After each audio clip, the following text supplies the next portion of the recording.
Nako, heto na po mga karibin natin na paalam na. Nako, talbog lahat. Heto na. Excited to mga kababayan. Kapapasok lang. Senator Bongo, Senator Marcoleta, bumuelta na. Nako, yan po ang ating aalamin mga karibin natin sa video ito. Pero bago po natin simulan yan, palike naman po ng video ito. Malaking tulong po yan. Maraming salamat po. At eto nga, bago po natin i-play yan mga kababayan, eto. May balita pong kumakalat ngayon. Ayan natatapos kay President Bongbong Marcos Jr. Ayon po kasi dito sa balita mga kababayan, Supreme Court hinihimok na magsumiti ng hair follicle drug test at medical certificate si PBBM. Ayan na. May nagpetisyon kasi mga kababayan sa Supreme Court. Yung United People's Initiative ay nagpetisyon na sana ay magkaroon or mag-submit ng hair follicle drug test si President Bongbong Marcos Jr.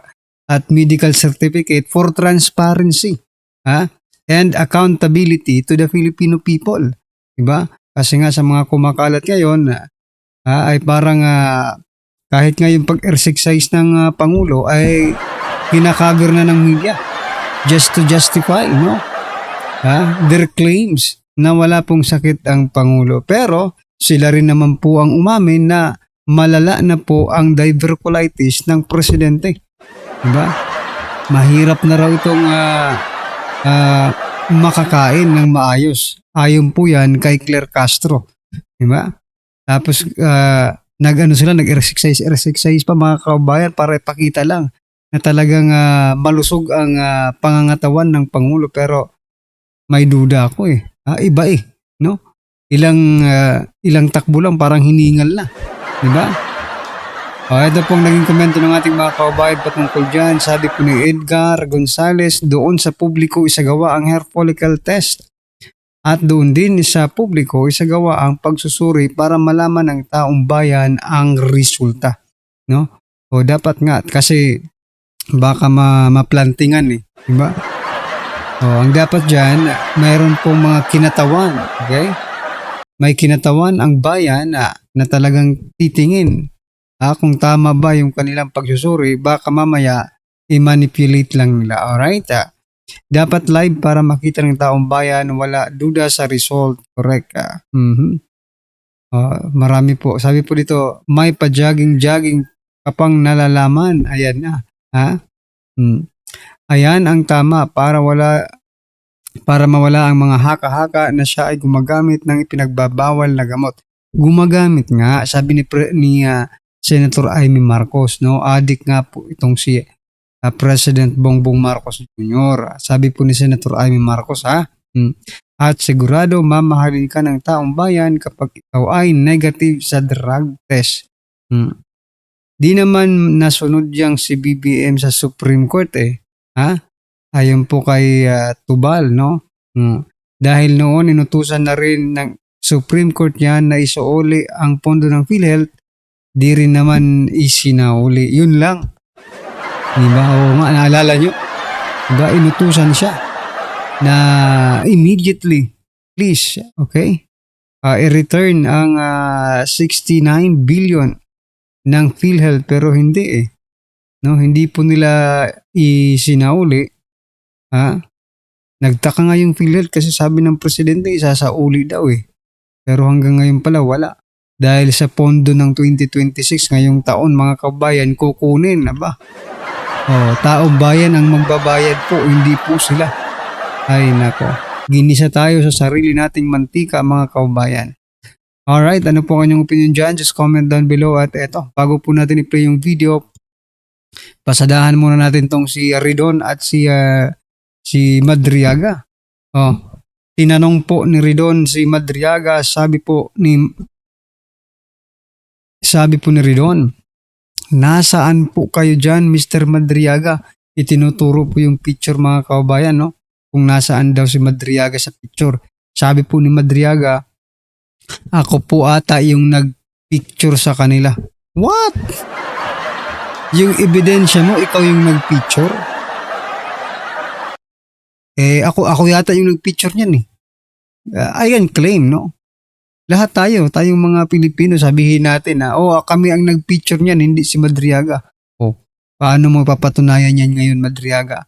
Paano kung yung photographer ng event na yan lumabas, di ba? Tulad nung isang picture, ay yung isang painting, di ba? Sinabi ni Madriaga na siya daw ang nagbigay kay Vice President Sara Duterte ng painting. Nako mga kababayan, lumabas po. Lumabas po yung totoong painter, no? Yung pintor na gumawa ng paint na yon, no? Painting, okay? Na walang mukha, di ba? Taga Davao pala. Sabi ni Madriaga, taga Laguna daw eh. Ngayon, lumabas po yung artist. Ayan. Lumabas na yung artist at sinasabi na siya po ang totoong nag-paint, no? Anong masasabi mo ngayon, Madriaga? Di totoong nagsisinungaling ka. So, dyan pa lang, durog na ang credibility mo. Pero pilit ka pa rin pinaniniwalaan itong mga hinayupak na nasa House of Representatives, no? Kasi takot na takot kayo kay Vice President Sara Duterte. So ito po mga kabayan, basahin po natin ang ilan po sa naging komento ng ating mga kabayan patungkol dyan. Sabi po ni Dennis, ako po yung nagprint ng picture, Your Honor. Ayan na. Nalilihis na ata sa script. Ayan. Sabi ni James Jones, ako yata nagpicture dun eh. Bakit sino pwede magsabi noon? No? Kahit sino pwede magsabi noon mga kabayan, kahit ako, kahit ikaw. Diba? Sabi po ni Jayco, di sure, baka ako nag-picture niyan. Baka pa nga yung sabi niya, hindi pa siya sigurado kung siya yung nag-picture eh, no? Pero di rin ako sure, ayan na. Objection, Your Honor, sabi po ni Roy. Palagay ko po, ata ang nag-picture diyan, inaangkin lang ako po ang nag-picture diyan, inaangkin lang ata ni Mr. Madriaga, yun na nga. Anyone can claims, no? Yung nag-picture. Kasi baka yung sabi niya hindi niya sure kung siya talaga, no? So diyan pa lang mga kababayan, huling-huli lang po natin si Madriaga na nagsisinungaling pati po doon sa portrait na yon, yung painting na yon mga kababayan, na sinasabi niyang taga Laguna ang artist, no? Pero taga Davao pala yung artist mga kababayan at niregalo niya yon kay BP Sara. Nako po. Sabi po dito ni Lauro, sure ako yung nag-picture, di si Madriaga. Buti pa si Lauro mga kababayan. Buti pa si Lauro, sure siya. Si Madriaga, baka lang, no? Anyway, ano po ang inyong masasabi dyan mga kababayan sa kasinungalingang ginagawa nila dyan sa House of Representative? Ayan. Just comment down below at eto nga, pasalahan na po natin yung video. Pasok. Ang katahimikan namin ay hindi. So ito mga kabayan, forward na po natin dito kay Senator Bongo. Dito po kay Senator Bongo. Teka lang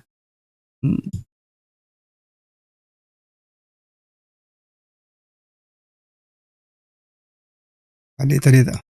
Kasi bugbugin ka lang nila ng bugbugin. At alam ko naman, BP Sara, na hindi ka magpapabugbog. So syempre, kung mag-hearing kayo dyan, sisikat lang sila sa kasikatan mo, BP Sara. Kaya huwag kang pumunta. Di ba? Hayaan nyo sila kung ano yung desisyon nila. Kung gusto na sila magbutuhan na sila. Huwag ka lang pumunta kasi pasikat yan sila. Gagamitin ang kasikatan mo para sisikat sila. Okay? Heto. Itong si Senator Bongo rin nagsalita na. Pakinggan natin. Tahimik lang po ako nagtatrabaho rito. Galit po ako sa maling sistema. Galit po ako sa anumang uri ng korupsyon. Galit po ako sa anumang nagpapahirap sa taong bayan.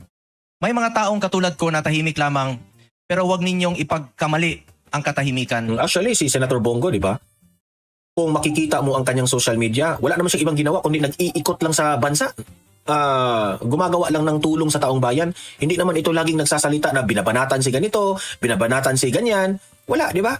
Ngayon lang yan nagsalita na crisis na ngayon.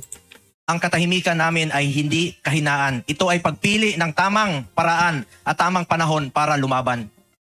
Hindi po ako maingay na tao, pero malinaw po ang aking paninindigan. Dahil sa kabila ng lahat, iisa po ang galit natin sa anumang nagpapahirap po sa bawat Pilipino. Ang akin pong ninanais sa ngayon, ang wish ko po ay makabalik tayo sa normal na pamumuhay. Yun. Ito yung panahon na napakahirap po maging politiko. 26 years po akong nanilbihan kay dating Pangulong Rodrigo Duterte. Sarap pong makapaglingkod sa bayan. Ang sarap pong makatulong sa bawat Pilipino. Pero ito yung panahon na napakahirap pong maging politiko.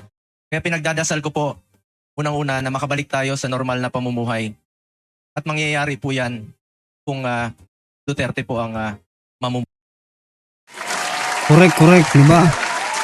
Mangyayari po yan mga kaubayan pag wala na po ang Marcos sa posisyon. Ha? Maaaring bumalik tayo. Pero mahirap, no?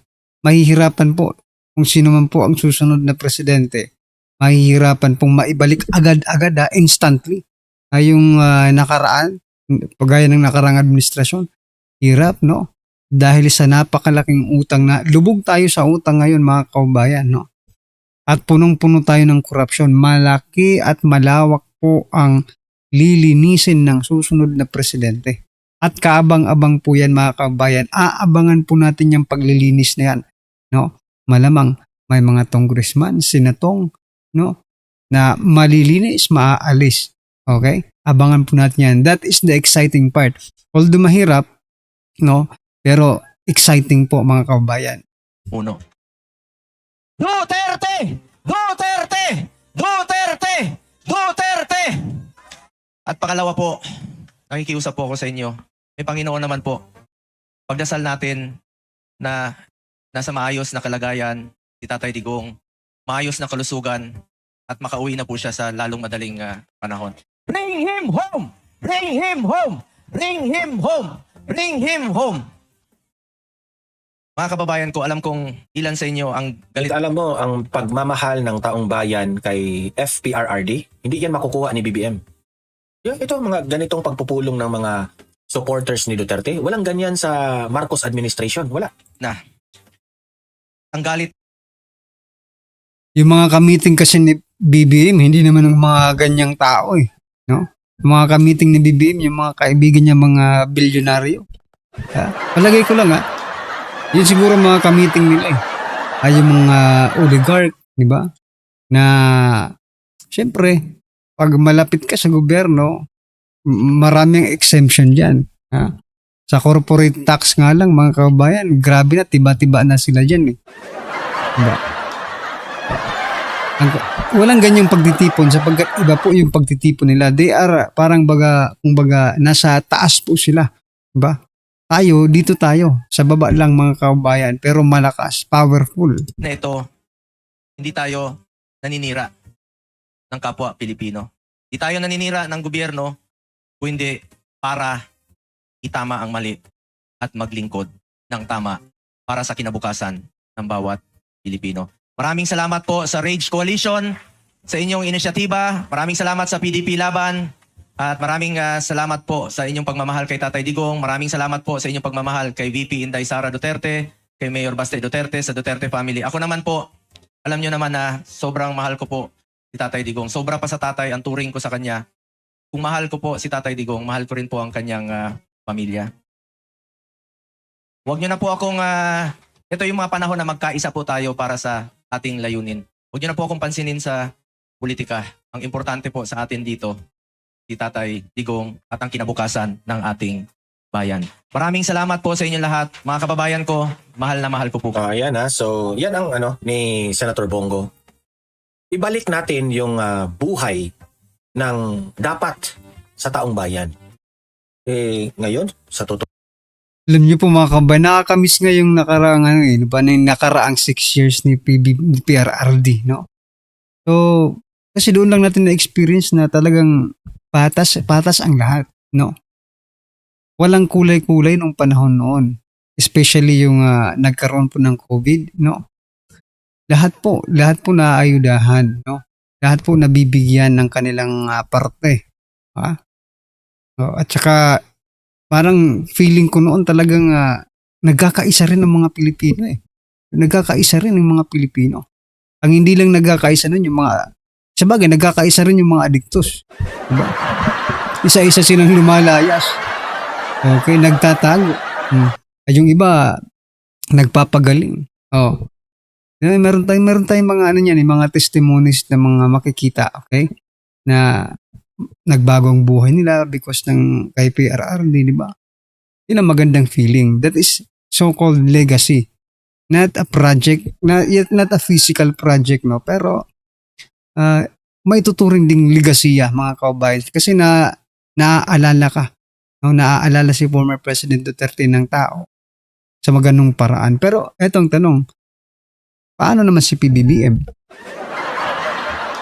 Paano siya maaalala ng taong bayan? Diba?